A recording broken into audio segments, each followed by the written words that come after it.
अस्सलाम वालेकुम व्यूअर्स, मैं हूं आपका मेजबान अब्दुर्रहमान और लाया हूं आपके लिए दो इंटरेस्टिंग न्यूज।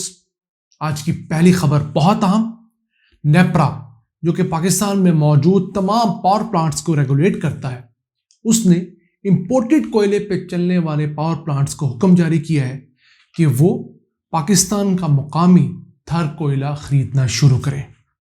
इस ऑर्डर की मजीद क्या तफसीलात हैं आपसे डिस्कस करेंगे और आपको बताएंगे इससे पाकिस्तान को क्या फ़ायदा हो सकता है। जबकि आज की दूसरी अहम खबर, पाकिस्तान का बहुत अहम ज़िला गुजरांवाला, जिसे हमेशा नेगलेक्ट किया जाता रहा, बिलाखिर उसके अंदर एक state of the art 502 beds का हॉस्पिटल मुकम्मल हो गया है और उसका बाकायदा इफ्तिताह गुज़िश्ता रोज़ चीफ मिनिस्टर पंजाब ने कर दिया है। इस अस्पताल की तामीर का आगाज़ सन 2014-15 में शुरू हुआ था और इसको बनते बनते 8 साल लगे हैं। हालांकि ये 3 साल का प्रोजेक्ट था। इस प्रोजेक्ट को प्रोग्राम के दूसरे हिस्से में डिस्कस करेंगे, लेकिन पहले चलते हैं नेपरा के उस हुक्म की जानिब जिसमें यह कहा गया है कि आईपीपीज को अब लोकल पाकिस्तानी थर कोल खरीदना चाहिए और उसके लिए अपनी जो टेक्निकल कैपेसिटी है, टेक्निकल रिक्वायरमेंट है, उसको मद्देनजर रखा जाए। जो इंपोर्टेड कोयले पे चलने वाले 3 बड़े पावर प्लांट हैं जो सारे सीपैक के तहत लगे हैं, 3960 मेगावाट के, उनके अंदर 10 से 15% तक थर कोयला इस्तेमाल हो सकता है, जबकि बकिया वो इससे बेहतर क्वालिटी का कोयला इस्तेमाल करने पर मजबूर हैं। यहाँ एक बात याद रखिएगा कि जब भी कोयले का पावर प्लांट डिज़ाइन किया जाता है तो वो कोयले की सलाहियत के मुताबिक किया जाता है, क्योंकि कोयले के कई ग्रेड्स हैं। बहुत आला क्वालिटी का कोयला भी होता है, दरमियाने दर्जे का जैसे पाकिस्तान के पास है, और इससे भी घटिया क्वालिटी का कोयला होता है। तो जो इंपोर्टेड कोयले पे चलने वाले पावर प्लांट पाकिस्तान में 3 सीपैक के तहत लगे हैं, वो निस्बतन आला क्वालिटी कोयले पे चलने के लिए बनाए गए थे। हाँ, इसके मद्दे मुकाबल जो थर के मुकाम पर पाकिस्तान में 4 लोकल कोयले पे चलने वाले पावर प्लांट नस्ब हुए हैं, वो भी सीपैक के अंडर है, लेकिन वो बनाए ही दरमियाने दर्जे के थर कोल के, लिग्नाइट कोल के ऊपर चलने के लिए है। तो अब इस ऑर्डर के बाद उम्मीद करते हैं कि ये 3 बड़े power plant in Pakistani sources से कोयला खरीदेंगे, क्योंकि अब पाकिस्तान में कोयला पैदा करने वाली 2 बड़ी कानें थर के अंदर प्रोडक्शन के अंदर है। जो ब्लॉक 2 है वो 7.6 मिलियन टन सालाना कोयला पैदा कर सकती है, और जो ब्लॉक 1 है वो 7.8 मिलियन टन, यानी मजमूई तौर पर तकरीबन 15.5 मिलियन टन कोयला हम मुकामी सतह पर सिर्फ थर से पैदा करने की सलाहियत हासिल कर चुके हैं। इतनी हमने माइंड डेवलप कर ली है।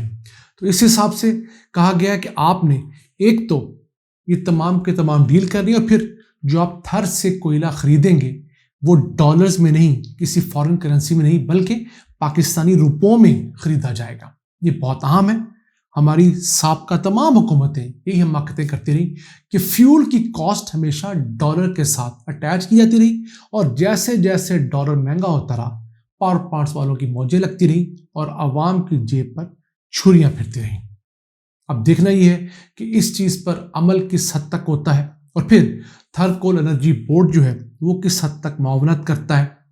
आपको ये भी बताते चलें कि जो थर के कोयले पर चलने वाले पावर प्लांट्स हैं, अब उनका शुमार पाकिस्तान के सस्ते तरीन पावर प्लांट्स होने लगा है, यानी उनसे बिजली का 1 यूनिट 4 रुपये 33 पैसे में पैदा होता है।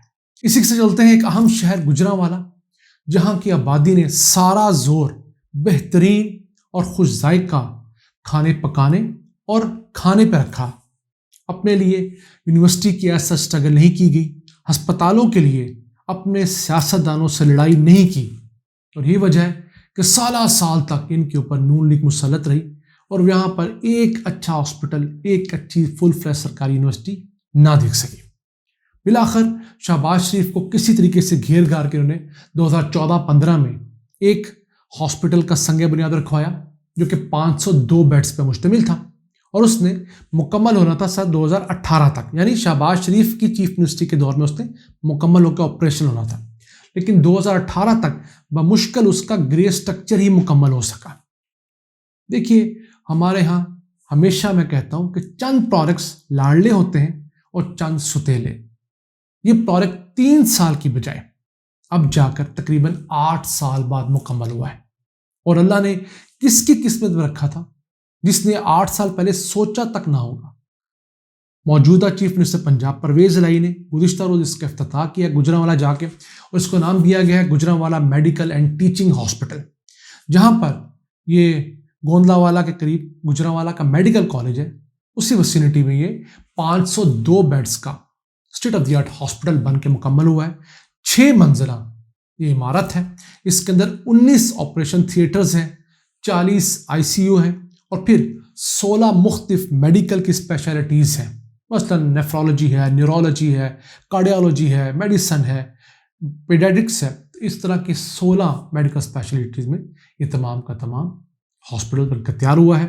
لاگت اس پہ آئی ہے 7 ارب 74 کروڑ روپے۔ نہ صرف یہ گجرانوالہ شہر کی 20-25 لاکھ آبادی کو کیٹر کرے گا، بلکہ پورے گجرانوالہ ضلع کو بھی اب کیٹر کرے گا، جس کی آبادی اب 60-70 لاکھ سے زیادہ ہے۔ جو پہلے گجرانوالہ تھا اب وہ ڈویژن بائفرکیٹ ہو کے گجرانوالہ ڈویژن اور گجرات ڈویژن بن چکا ہے، اس لیے اب ان دونوں کی آبادی بھی سپلٹ ہو گئی ہے۔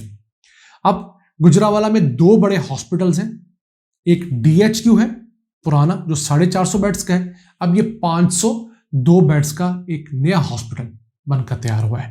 اس کے علاوہ ایک اور سرکاری اسپتال بھی گجرانوالہ میں ہے جو سول ہاسپٹل گجرانوالہ ہے، وہ نسبتاً اس سے چھوٹا ہے، لیکن سرکاری سطح پر ان 3 ہاسپٹل کو اگر ملا لیا جائے تو یہ 12 سے 1300 بیڈز کے مجموعی طور پر ہاسپٹل ہیں۔ میں سمجھتا ہوں ایک بہت بڑا ریکوائرڈ اضافہ ہے گجرانوالہ کے اندر۔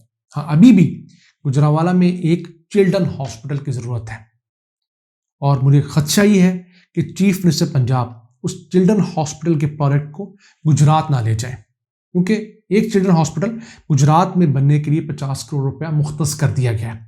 حالانکہ ہم نے گجرات کے لیے کبھی چلڈرن ہاسپٹل کے پروجیکٹ کا نہیں سنا تھا، گجرانوالہ کے چلڈرن ہاسپٹل کا اعلان ہم نے گزشتہ سال بھی سنا، چیف منسٹر پنجاب جب بزدار تھے، لیکن اب یہ میرا خدشہ ہے، اس کو کوشش کروں گا کنفرم کر کے اپنے گجرانوالہ کے ناظرین سے ضرور شیئر کروں۔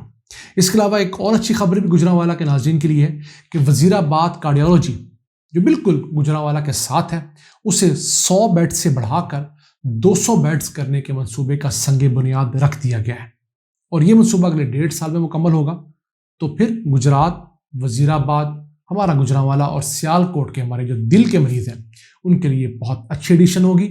اور اسی کے ساتھ اس وزیر آباد انسٹیٹیوٹ آف کارڈیالوجی میں پیڈیاٹرک کارڈیالوجی بلاک کا بھی آغاز کیا گیا ہے، یعنی کہ بچوں میں جو دل کے امراض ہوتے ہیں ان کے آپریشن کے لیے بھی ایک علیحدہ بلاک بنایا گیا ہے۔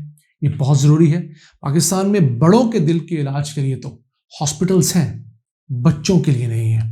بچوں کی سرجریز کے صرف 8 سرجنز ہیں، پیڈیاٹرک سرجن جو کارڈیالوجی میں ڈیل کرتے ہیں۔